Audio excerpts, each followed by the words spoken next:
소문을 들은 효령은 마음이 무거웠습니다. 형님이 아바마마의 믿음을 잃어 세자에게 물러난다면 내가 그 자리를 물러받아야 할 것이다. 효령은 전보다 더욱 열심히 공부에 매달렸습니다. 왕세자가 되려면 당연히 더 깊은 학문과 바른 마음을 가져야 한다고 생각했던 것입니다. 어느 날 밤 양령이 효령의 방을 찾아왔습니다. 형님, 어서 오십시오. 웬일이십니까? 효령은 당황한 얼굴로 양령을 맞이했습니다. 네가 요즘 들어 공부를 열심히 한다기에 와 보았다. 양령이 웃으면서 말했습니다. 부족한 것이 많아서 책을 좀 보고 있을 뿐입니다. 효령은 당황해하며 얼버물었습니다. 양령은 그런 효령을 물끄러미 바라보다가 입을 열었습니다. 너는 충령을 어찌 생각하느냐? 네? 그게 무슨 뜻인지요?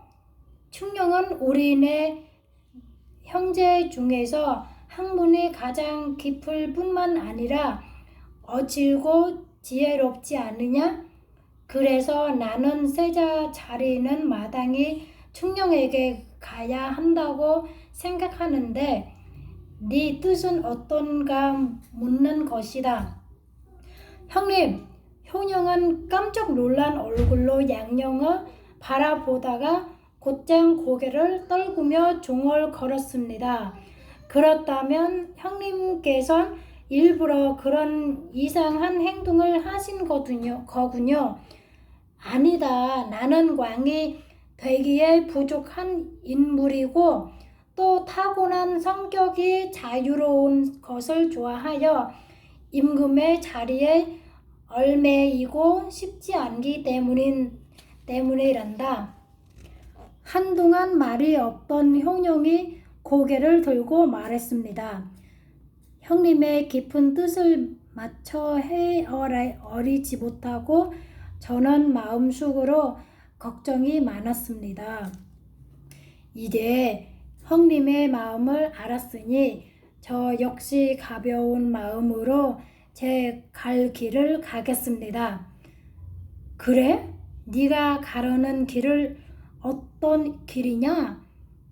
형님, 제가 무슨 책을 가장 가까이 하고 있는지 아십니까? 효령은 빙그레 웃으며 책상 위를 가리켰습니다. 이건 불경이 아니냐? 그렇습니다, 형님. 저는 앞으로 절에 들어가서 불경을 읽고 돌을 닦을까 합니다. 효령, 나 역시 네 마음을 읽지 못하고 있었구나. 서로의 마음을 알게 된 양령과 효령은 두 손을 굳게 잡았습니다. 새 왕세자, 더 이상은 안 되겠다. 전하, 그래서는 아니 되옵니다. 시끄럽소. 양령은 이제부터 세자가 아니요. 양령의 행동이 날이 갈수록 거칠어지자 태중은 마침내 세자를 바뀌기로 마음을 정했습니다. 이렇게 결정하기까지 태중은 몹시 괴로워하며 망설였습니다.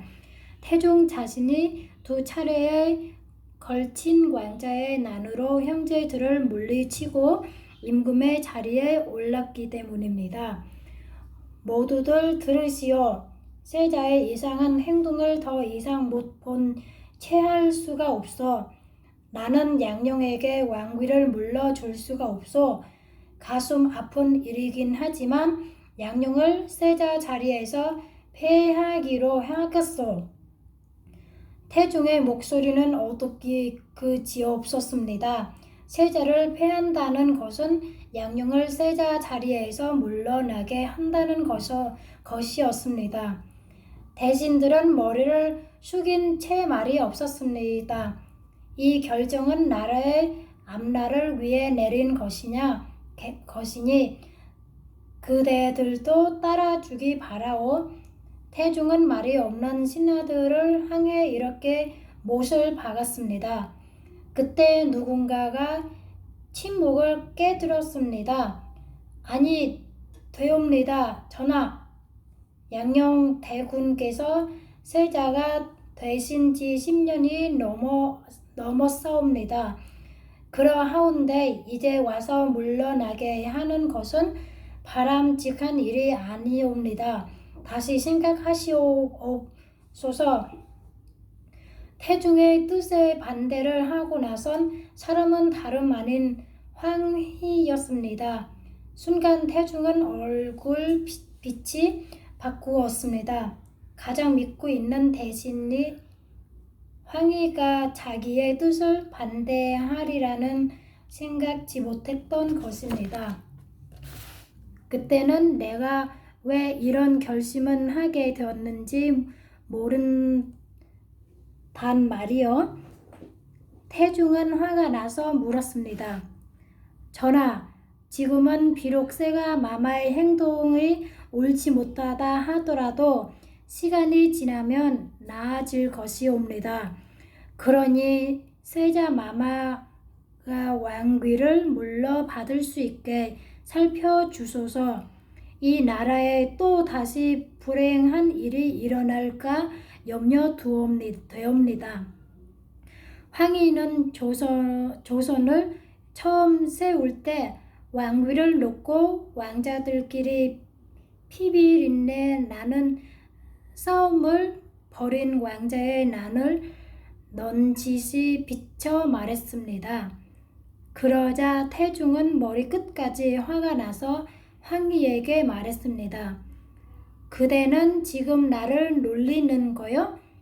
아니옵니다. 전하, 나라의 앞날을 위해 정해진 법도를 지킴이 온다고 생각하여 드리는 말씀이 옵니다. 듣기 싫소.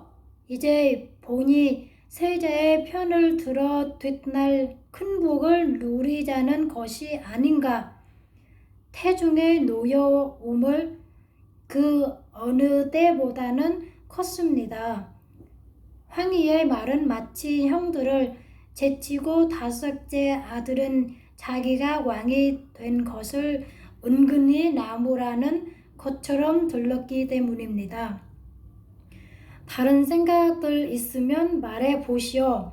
태중의 목소리는 아직도 노여움으로 떨리고 있었고 대신들은 그런 태중의 눈치를 살피느라 정신이 없었습니다.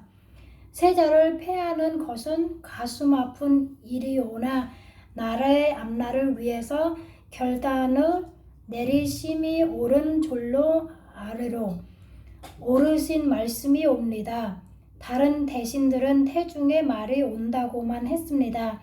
대신들은 황희의 말이 맞다고 생각하면서도 태중의 뜻을 거스를 수 없었습니다.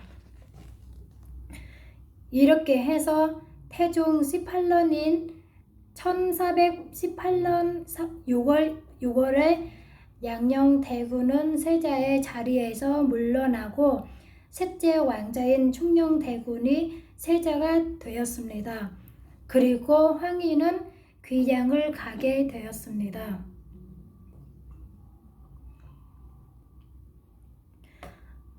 충녕의 어린 시절 이름은 도였습니다. 도는 12살 때인 1408년 태충 8년 2월 공궐의 법도에 따라 의식을 치르고 충녕군으로 불리게 되었습니다. 충녕은 그 해심 온의 딸과 결혼했습니다. 그리고 16살 때에는 충녕대군이 되었습니다. 충녕이 세자가 된 지 2달이 되었을 때였습니다. 태중은 조정의 대신들을 모두 대전에 모이게 했습니다. 경들은 들으시오. 과인은 이제 임금의 자리에서 물러날까 하오. 전하, 그게 무슨 말씀이시옵니까? 대신들은 태중의 말을 듣고 영문을 몰라 어리둥절했습니다. 왕위를 세자에게 물려주겠다는 말이요. 전하, 왕세자가 바꾼 지 얼마나 되었다고 왕위를 물려주시려 하옵니까? 아니 되옵니다. 나는 이미 결정을 내렸소. 어서 세자를 들라 하시오. 태중은 전혀 흔들림 없는 자세로 대신들을 바라보았습니다. 태중이 왕위를 물려주겠다는 소식을 듣고 누구보다도 놀란 것은 충령이었습니다. 아바마마, 저는 백성을 다스리기에는 학문과 덕망이 부족하옵니다. 부디 그 뜻을 거두어 주시옵소서. 충령은 무릎을 꿇고 앉아 태중에게 말했습니다.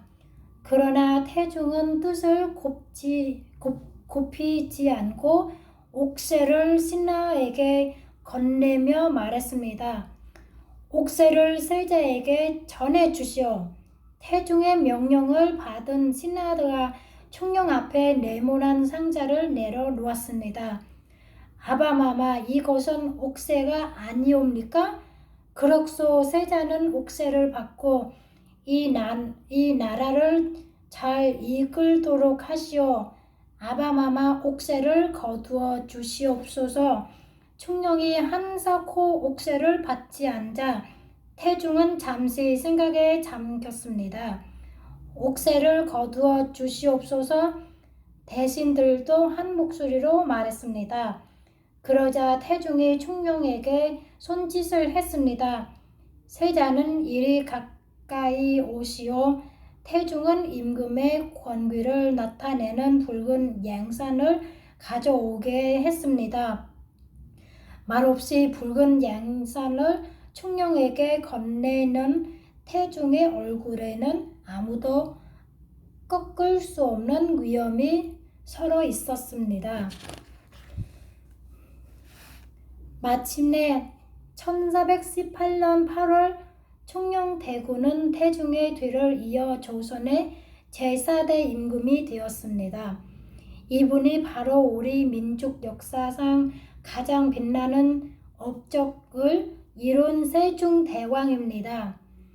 한편 왕세자 자리를 동생에게 물려준 양녕은 공고를 떠나 경기도 광주로 갔습니다.